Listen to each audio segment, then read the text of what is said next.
아침마다 새순물 안에서 만나는 사람.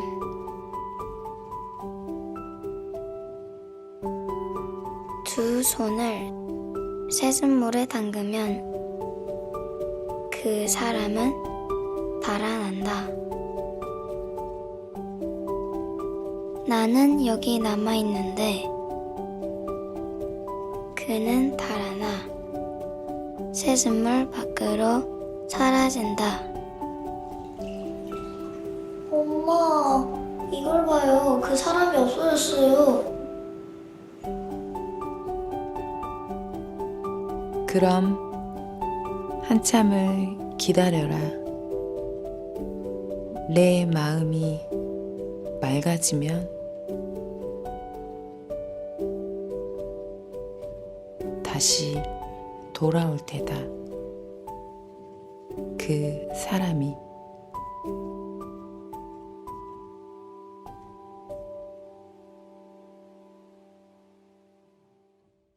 여러분, 오늘 내가 바뀌면 세상이 바뀐다.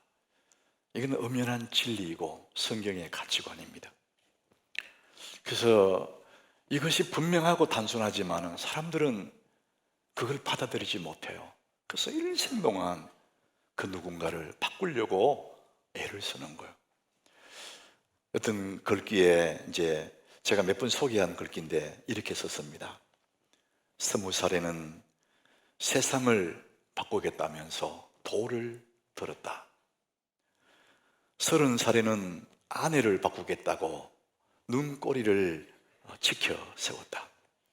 40살에는 자식을 바꾸겠다고 회초리를 들었다. 50이 되어서야 자신을 바꾸겠다면서 거울을 들었다. 정말 내 주변에 있는 사람들을 마음에 들지 않아서 왜 저러지 바꾸겠다고 그렇게 많은 세월을 보내도 결국은 바뀌지 않더라는 것이, 자기를 바꿔야 되는 것이 결국 답이 되었다, 이런 얘기가 되겠죠. 내가 바뀌면 세상이 바뀐다.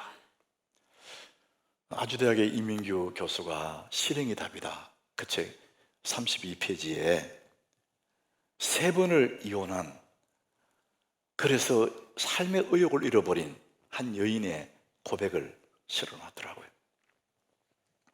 여러분, 3번을 이혼했다. 얼마나 상처가 깊겠어요. 근데 그분이 이제 자기의 그 사연들을 아주 간략하게 이제 그 책에 기록되어 있는데, 첫 번째 남편은 자기에게 손찌검을 했다는 거예요. 가정폭력이 있었답니다. 그래서 감당할 수가 없어서 그 남편과 헤어지게 되었답니다. 두 번째 남편은 술을 너무 좋아한답니다. 그래서 늘 술에 취해 있어서 일상생활을 잘 할 줄을 모른대요. 그래서 가정의 경제를 아내가 책임져야 할 만큼 무책임한 남자였답니다. 어쩔 수 없이 그 남자와 또 헤어졌다고 합니다. 세 번째 남편은 배우처럼 잘생기긴 했는데 낭비벽이 심하답니다.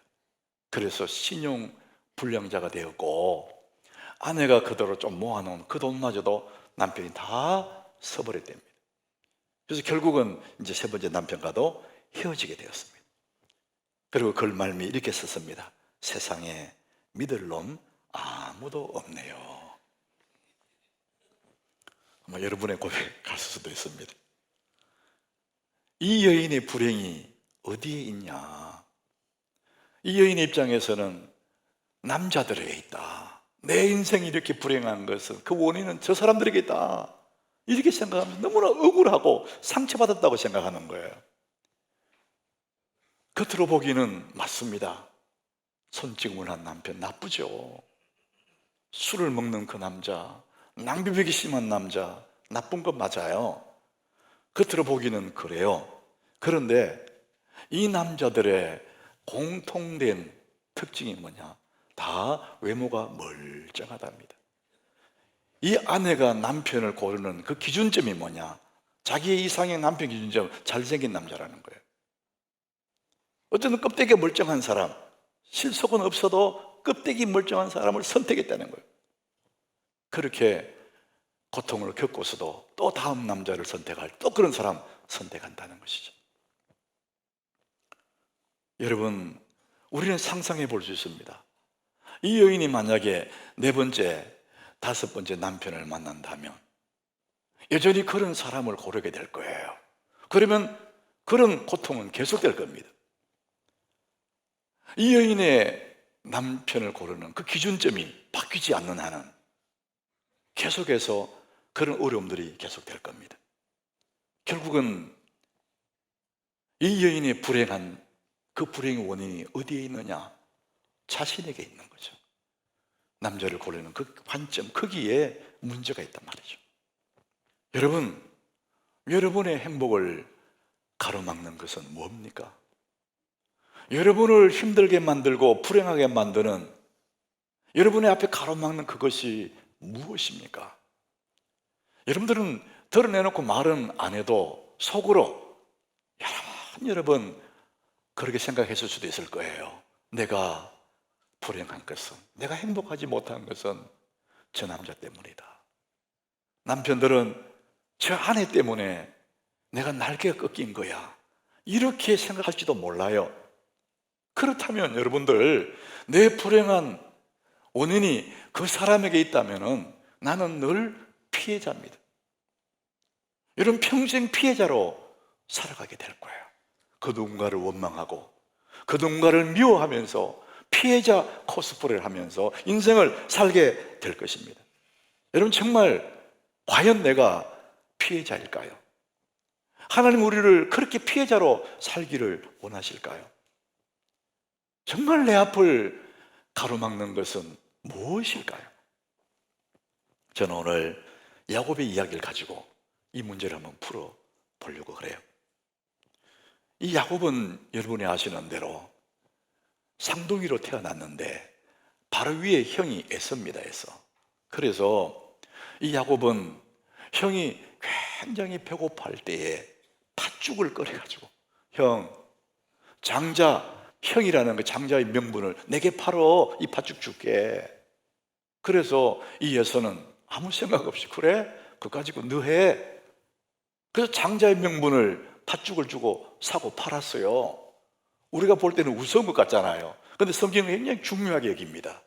장자의 명분을 에서는 가볍게 여겼더라. 성경을 기록했거든요. 장자의 명분을 샀어요. 또 어느 날 형 에서가 사냥하러 밖에 나가고 없을 때에 누님은 아버지 이삭을 속여서 자기가 에서라고 속여가지고 장자애가 받을 축복을 받아요. 왜냐면 자기는 팥죽으로 장자를 샀으니까. 내가 야곱입니다 안 할까봐 에서라고 거짓말하고 아버지에게 축복을 받았어요. 이것을 한 에서가 동생을 죽일 기회를 노리고 있습니다. 저 녀석 저거 내가 반드시 죽여버려야 되겠다. 속에 죽일 기회를 품고 있어요. 자, 그럴 때 이걸 보던 어머니 리브가가, 야, 큰일 나겠다. 자칫하면 형제간에 칼부림 나게 생겨서, 그래서 리브가는 자기의 친정집으로 이 동생 야곱을 피신시켜버립니다. 그래서 할 수 없이 야곱이 저 하란 땅 멀리 있는 외갓집으로 도망가듯이 그곳에 가요.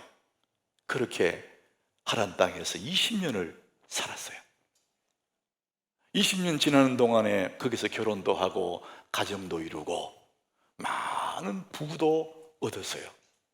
그리고 이제는 세월이 많이 흘러서니까 고향에 가자. 가족들을 이끌고 많은 그 부요함을 가지고 고향으로 금이환영합니다.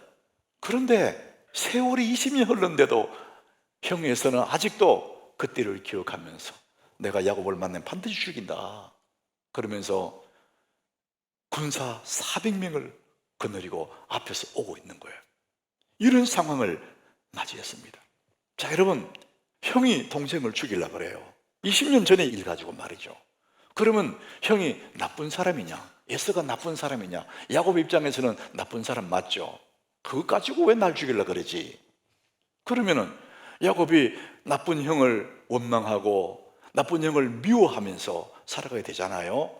그런다고 해서 미워한다고 해서 그 문제가 해결되느냐? 해결 안 됩니다.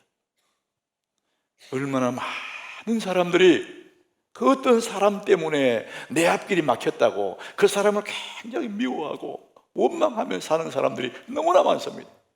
여러분, 원망하고 미워한다고 문제 해결되느냐? 해결 안 됩니다. 사실 에서가 동생 야곱을 죽이려고 하는 그 원인을 누가 만들었습니까? 야곱이 그 일을 자기가 자초한 거 아닙니까? 형이 나빠서 자기를 죽이려고 하는 것이 아니고 원인을 만든 사람이 야곱이에요. 그래서 언제나 나의 앞길을 막는 사람은 에서가 아니에요. 야곱 자신입니다. 겉으로 볼 때는 야곱의 앞길에 장애물이 에서 맞습니다. 그렇지만 우리가 그 속을 들여다보면은 야곱의 자기 인생길을 자기 스스로가 막고 있는 것입니다. 알프레드 아들러라는 학자가 있습니다. 심리학자가. 이분은 유대인인데 이분이 쓴 책 중에 항상 나를 가로막는 나에게, 책 제목이 그래요. 굉장히 의미가 있어요. 항상 나를 가로막는 나에게, 자기 자신이 자기를 가로막는데요. 이분의 책 한 부분을 제가 소개해 볼게요. 삶이 힘든 것이 아니라 자신이 힘든 것이다. 뭔가 일이 풀리지 않는다고 생각될 때에는 자신이 했던 말과 행동을 추적해 보아라. 그러면 알게 될 것이다. 항상 당신을 가로막은 것은 당신이었다는 것을. 저는 아무리 생각해 봐도 맞아요. 예수님도 그 말씀 하시잖아요. 내 눈에 들보는 보지 못하고 형제의 눈에 티를 빼, 너 눈에 들보부터 빼라, 이렇게 말씀하시거든요. 문제가 내가 더 큰데 우리는 자꾸 누군가를 원망하는 거예요. 저 사람 때문이라고 원망하면서 피해 코스프레를 하면서 그렇게 살 겁니까? 성경은 그렇게 말하지 않습니다. 항상 나를 가로막는 사람은 그 사람이 아니고 나 자신이다. 그래서 내가 바뀌면 세상이 바뀌는 것입니다. 여러분, 세상을 바꾸야 내가 바뀌는 게 아닙니다. 내가 바뀌시면 세상은 아무 문제가 없습니다.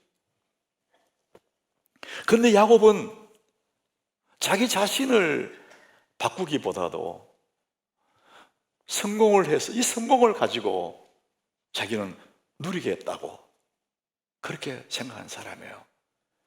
여러분, 우리들은 그렇지 않습니까? 나를 바꾸는 것이 최고의 성공인데 뭔가를 소유하고 올라가고 뭔가를 쟁취해서 이것들을 소유하면 내가 행복할 거라 생각하지 않습니까? 야곱이 지금 그랬거든요. 그래서 야곱은 정말 열심히 성공에 매진한 사람입니다. 장자의 명분을 그렇게 노리다가 정말 장자의 축복을 받았어요. 한 여자 라헬을 너무 사랑했는데 그 라헬을 위해서 14년을 모성살이 해요. 결국은 아내로 맞이합니다. 야, 대단한 야곱이에요. 그리고 부자가 되기 위해서 그렇게 애썼는데 큰 부자가 됐어요. 10절에 보면은요, 부자도 보통 부자가 아닙니다. 자기가 하란 땅을 떠나 도망갈 때 지팡이 하나 가지고 도망갔거든요. 아무것도 없이 맨몸으로 도망갔는데 내가 지팡이만 가지고 요단을 건넜더니 지금은 2떼나 이루었나이다. 한 떼가 엄청난 소떼, 양떼, 엄청난 떼를 말한답니다. 그런데 2떼를 이루었다는 거예요. 엄청난 부도 가졌습니다. 그는 그야말로 성공한 사람입니다. 가지고 싶은 거 다 가졌어요. 여러분, 그런데 기억하십시오. 그 성공이 축복은 아닙니다. 그것은 자기 이루어놓은 성공은 맞는데 그것이 복이 될 수는 없어요. 우리는 자주 이것을 혼돈합니다. 성공이 곧 복이라고 생각합니다. 그렇지 않습니다. 우리는 이 성경을 보면은 야곱이 그 모든 것들을 이루은 성공을 했지만은 그 성공이 야곱을 지켜줄 수가 없어요. 자칫하면은 이것 때문에 형한테 죽습니다. 죽으면 이거 아무 소용없어요. 그래서 여러분, 성공은 내가 원하는 것을 얻는 것이 성공이라면은, 복은 뭐냐? 내가 얻은 것을 누릴 수 있는 그것이 복입니다.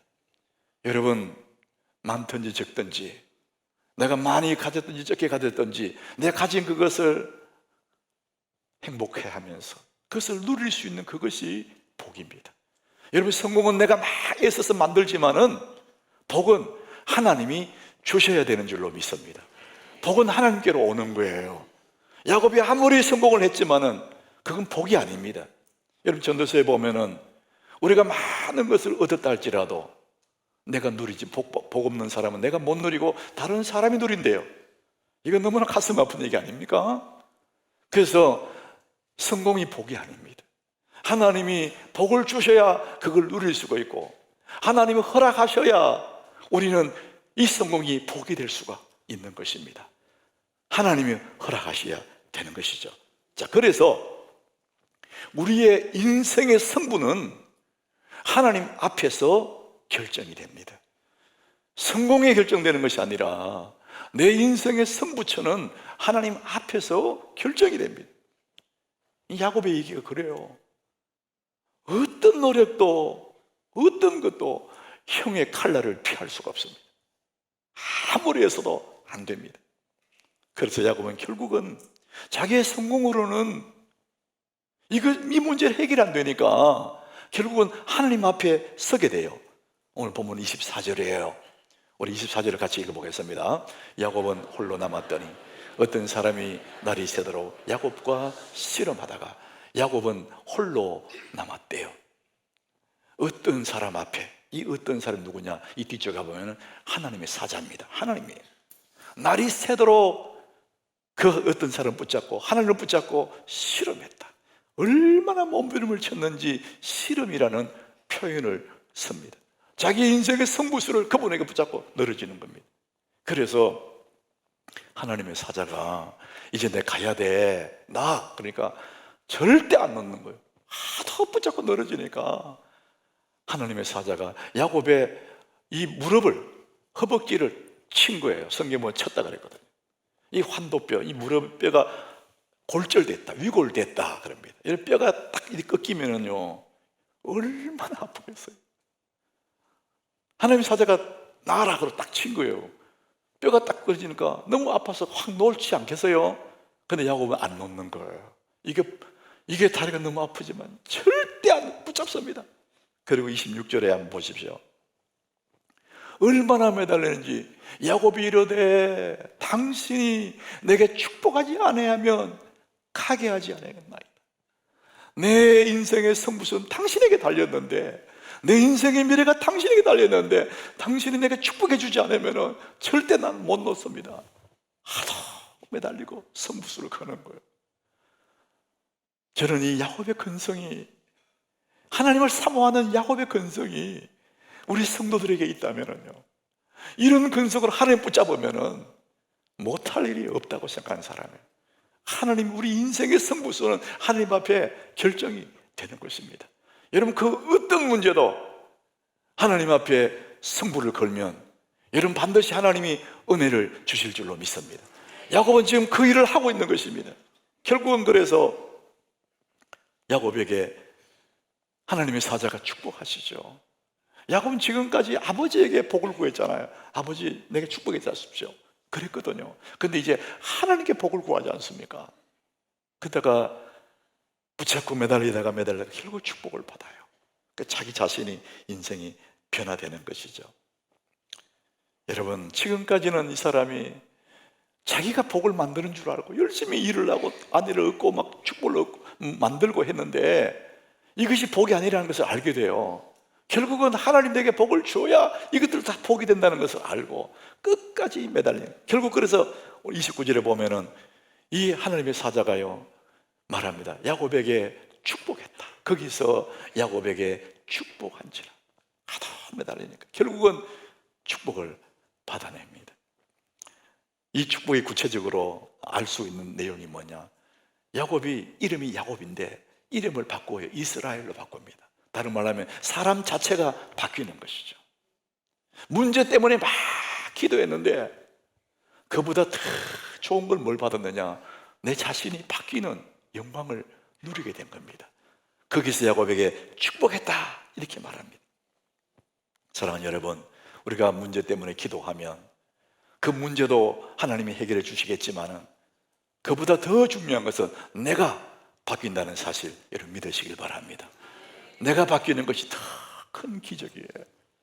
사람 바뀌는 것이 최고의 복이거든요. 야곱은 결국 축복을 받아내요. 그리고 이제 자리를 쩔뚝거리면서 이제 야곱 강변에 일어나서 그것을 떠나는데, 그때 장면이 31절이에요. 너무나 아름다운 장면입니다. 우리 같이 읽어보겠습니다. 그가 분이엘을 지날 때에 해가 돋았고 그의 허벅지 다리로 말미암아 절었더라. 분이엘을 지날 때, 이 분이엘은 하나님의 얼굴, 퍼니엘 이렇게 됐습니다. 하나님의 얼굴. 그곳을 지나가는데 해가 돋았다 그랬습니다. 굉장히 의미 있는 단어입니다. 이게 가룟 유다가 예수를 팔려고 결심을 하고 문을 나갈 때, 집을 나갈 때, 그때 성경에서 이렇게 기록했습니다.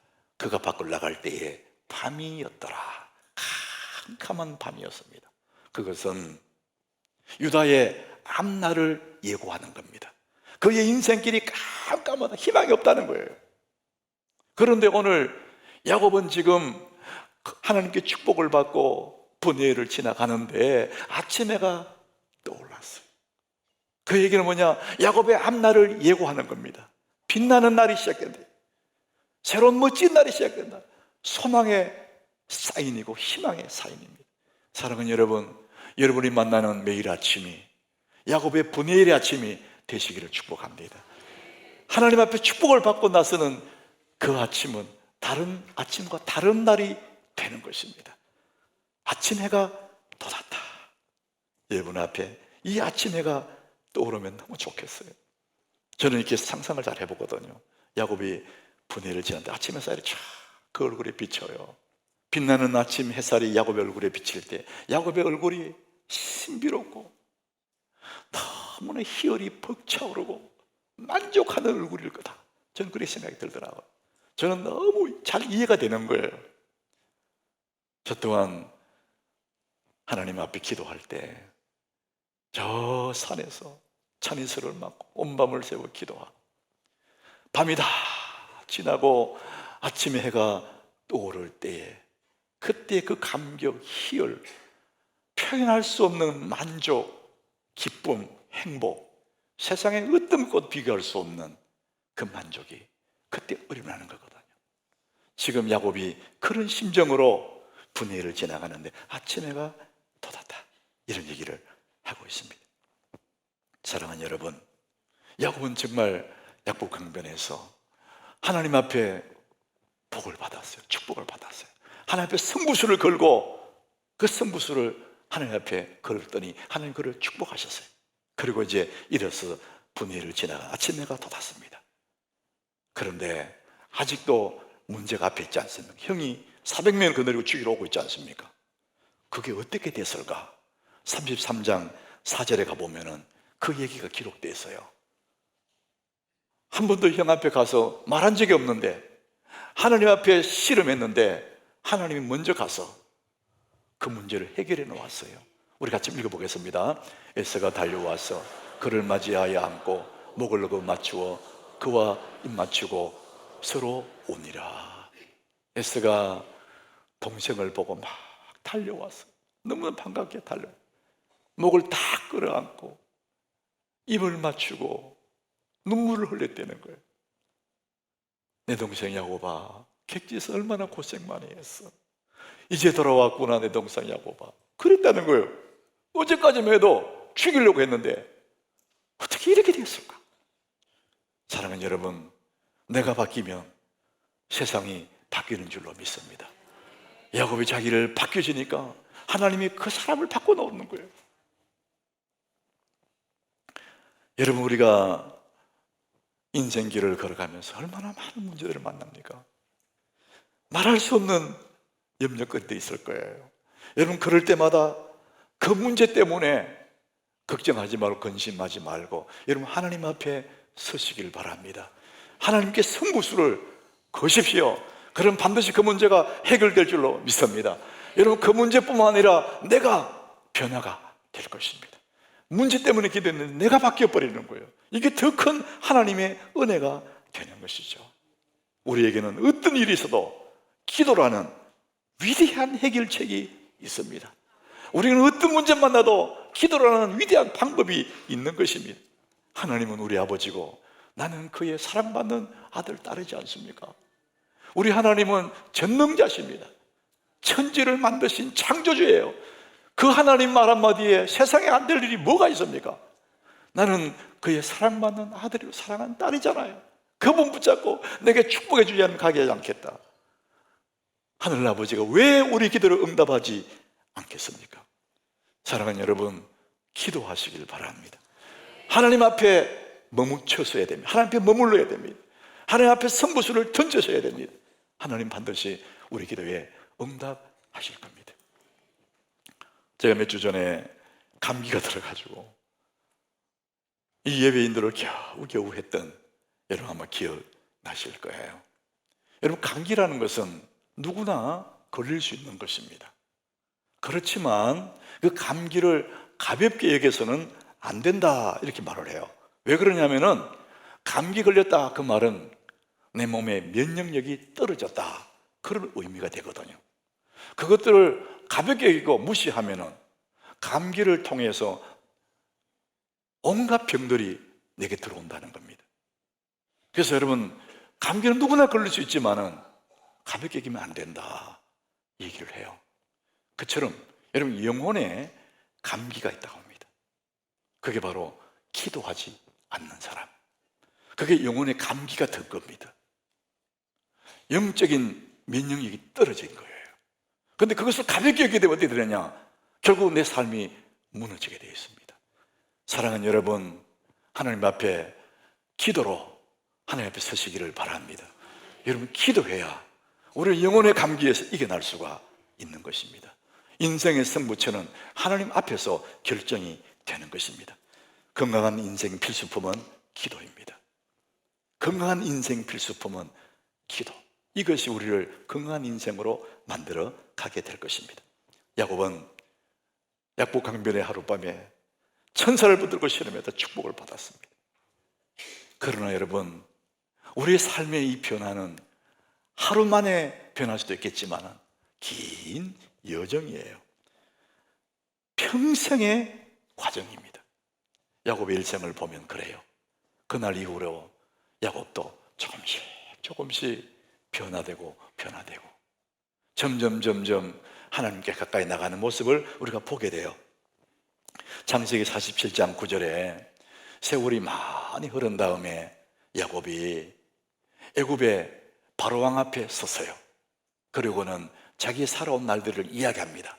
야곱이 바로에게 이르되 내 나그네 길의 세월이 130년이다.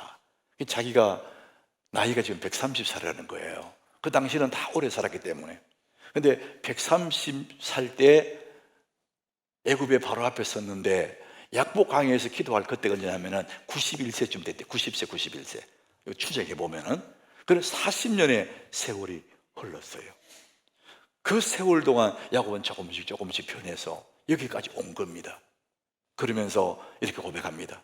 내 나이가 얼마 못 되니. 그 당시 사람들 비하면 얼마 못 된다는 거죠. 우리 조상의 나그네 길에 연주에 미치지 못하나 자신의 삶을 요약합니다. 험악한 세월을 보낸 나이다. 우리 생각으로는 야곱이 하나님의 축복을 받았으면 평탄하게 아무 일 없이 살았을 것 같은데 야곱의 고백이 험악한 세월을 보냈습니다. 인생의 풍파도 만나고 큰 시련도 만나고 가슴 찢어지는 그런 일들도 만나서 내가 험악한 세월을 보냈다 이렇게 말합니다. 여러분, 하나님은 우리를 향한 하나님의 마음은 이 험악한 세월을 없애주는 게 아닙니다. 우리의 사람들은 우리 인간의 삶 속에서 하나님이 바라시는 건 뭐냐? 우리 삶에 중요한 것은 이 험악한 상황을 바꾸는 것이 아니고 이 문제들을 바꿔버리는 것이 아니라 그런 상황 속에서 그리스도를 닮은 인격으로 성숙하는 것이 하나님의 뜻입니다. 하나님 우리를 그리스도의 인격으로 성숙된 모습으로 바꾸어 가시고 싶은 하나님의 마음이 거기에 있는 거예요. 그래서 결국은 우리가 어떻게 되느냐, 조금씩 바뀌다가 마침내 예수님처럼 완전한 사람으로 하나님 바꾸어 놓는 그날이 우리 앞에 오는 거예요. 우리는 결국 지금은 부족하지만은 결국 어떻게 되느냐, 예수님만큼 우리는 성장하고 성숙하게 될 것입니다. 우리 다 예수님 같은 사람이 될 것입니다. 여러분 그런 꿈을 꾸시기를 바랍니다. 자기 자신을 봐도 실망될 때 많잖아요. 아이고, 내가 이렇게 뭐 하겠냐. 근데 주님은 험악한 세월을 보내면서, 우리는 험악한 세월의 문제를 해결하려고 하지만 주님은 그걸 통해서 나를 성숙한 그리스도로 계속 만들어가는 하나님의 깊으신 뜻이 있는 것이죠. 제가 지난 금요일 날 이 머리를 잘랐거든요. 여러분 별 표가 안 나죠? 남자들 이발소 갔다 와도 표가 없어요. 근데 여자분들은 미장원에 갔다 오면 당장 눈에 딱 보이거든요. 왜냐하면 이 파마를 하지 않습니까? 예? 그리고 막 물도 들이고 노란 물도 들이고 막 파란 물도 들이고 물 들이니까 한눈에 딱 알게 되는 거예요. 여러분 사람이 저 사람 변했네, 저 사람이 바뀌어졌네, 딱 보면 알 수 있는, 뭘 보면 그렇게 알게 되느냐? 우리 얼굴이에요. 한눈에 바뀐 것을 알게 되는 것이 우리 얼굴입니다. 사람들이 보통 얼굴 색깔 좋다고 했잖아요. 얼굴 표정을 보면서 뭐 좋은 일이 있는가 봐 이렇게 느끼게 되는 거예요. 얼굴에 수심이 있고 어두워지면 뭐 걱정거리겠는가 이렇게 생각하게 되죠. 그래서 이 얼굴이, 그걸 보고 사람이 바뀐 것을 당장에 알게 되는 것이죠. 잠언서에 보면은 잠언 15장 13절에 이런 말씀이 있습니다. 마음의 즐거움은 얼굴을 빛나게 한다. 이 마음과 얼굴이 연결되어 있는 거예요. 마음이 상하면 얼굴이 상해 나타나요. 자, 그래서 마음 따로 얼굴 따로가 아니라 내 마음이 즐겁고 기쁘고 감사하면 내 얼굴이 빛이 난다는 겁니다. 반대가 되면은 얼굴이 어두워지겠죠. 그래서 사람이 얼굴을 보면 저 사람이 변했구나 안 변했구나 가장 티가 나는 것이 얼굴입니다. 근데 그 이면에는 내 마음의 변화를 말합니다. 우리가 뭐 하면, 이 세상에서 뭘 해야 내 마음이 즐겁고 내 마음이 기쁘고 그래서 얼굴이 빛이 나게 할까요? 성경은 말합니다. 빌립보서 2장 5절이에요. 우리 같이 읽어보겠습니다. 너희 안에 이 마음을 품으라. 곧 그리스도 예수의 마음이니 세상 어떤 것도 이보다 더 우리를 즐겁게 할 수 있는 일이 없습니다. 우리 안에 예수의 마음을 품는 순간에, 그리스도 예수의 마음을 내가 품고 있으면 나도 모르게 따뜻하고 만족스럽고 너무 감사하고 너무 위로가 되고 너무 든든하고 그래서 얼굴이 환해지는 것입니다. 너희 안에 이 마음을 품어라. 곧 그리스도 예수의 마음이니. 사랑하는 여러분, 날마다 이 마음을 품으시기를 바랍니다. 이 마음이 어떤 마음인지 예수님이 친히 말씀하시는데 마태복음 11장 29절에 이렇게 말씀, 같이 읽어봅니다. 나는 마음이 온유하고 겸손하니 나의 멍에를 메고 내게 배우라. 그리하면 너희 마음이 쉼을 얻으니. 예수님 마음은 온유하고 겸손하다.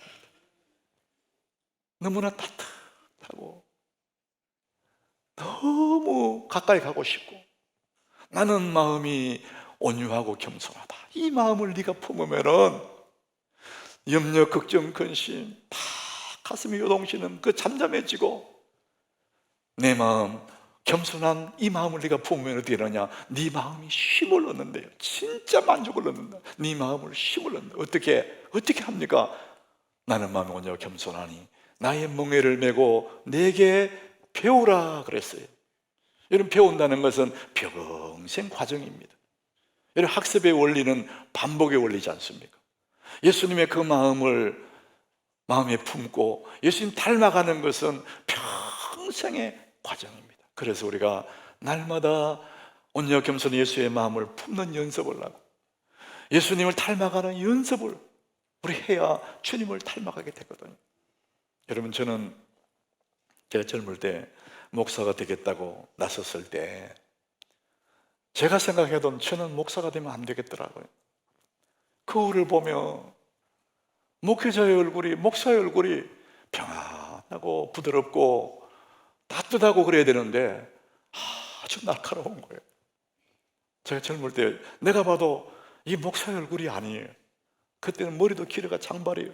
귀도 다 덮고 뒤에까지 쭉 내려오고, 이게 무슨 목사가 되게. 거기다가 또 마음은 까칠하고 모나고, 이런 사람이 어떻게 목사가 될까? 그래서 제가요 정말 기도 많이 했어요. 새벽에. 지금도 자주 그 기도합니다. 주님, 온유와 겸손한 그 마음 내게 주십시오. 주님의 그 마음 내가 품고, 주님의 그 빛나는 그 얼굴, 한없이 만족한 그 얼굴, 거룩한 그 눈망울 주님 내게 주십시오. 여러분, 그렇게 기도하고 조금씩 변해온 게 그것이 지금 저예요. 이렇게 아직도 뭐 형편없지만은 여기까지 온 거예요. 하나님 우리를 평생 그렇게 바꾸실 겁니다. 사랑하는 여러분, 예수의 마음을 품으시길 바랍니다. 여러분 얼굴에 예수의 미소를 띄우는 연습을 해보십시오. 이 한 달 동안 예수의 마음을 품고 예수의 밝은 얼굴을 연습 한번 해보십시오. 주변의 사람들이 놀랄 겁니다. 너 뭐 좋은 일이 있냐? 너 어떻게 이렇게 됐지? 예수의 마음을 품으면 그렇게 되는 것입니다. 오늘 본문 31절 우리 같이 읽습니다. 그가 분해를 지날 때에 해가 돋았고 그의 허벅다리로 말미암아 절었더라. 야곱의 그 분해일의 아침, 그 찬란한 소망의 그 아침, 저는 꿈을 꿉니다. 우리 하나님교회 성도들 매일처럼 아침을 맞이하지만 우리에게는 매일같이 소망의 그 아침, 분해일의 아침이 되기를 예수 이름으로 축복합니다. 희망이 있고 꿈이 있고, 비록 내가 지금 부족하지만 나는 결국은 예수님 닮아간다, 이런 꿈을 가지고 날마다 빛나는 아침을 맞이한 여러분 되시기를 예수 이름으로 축복합니다.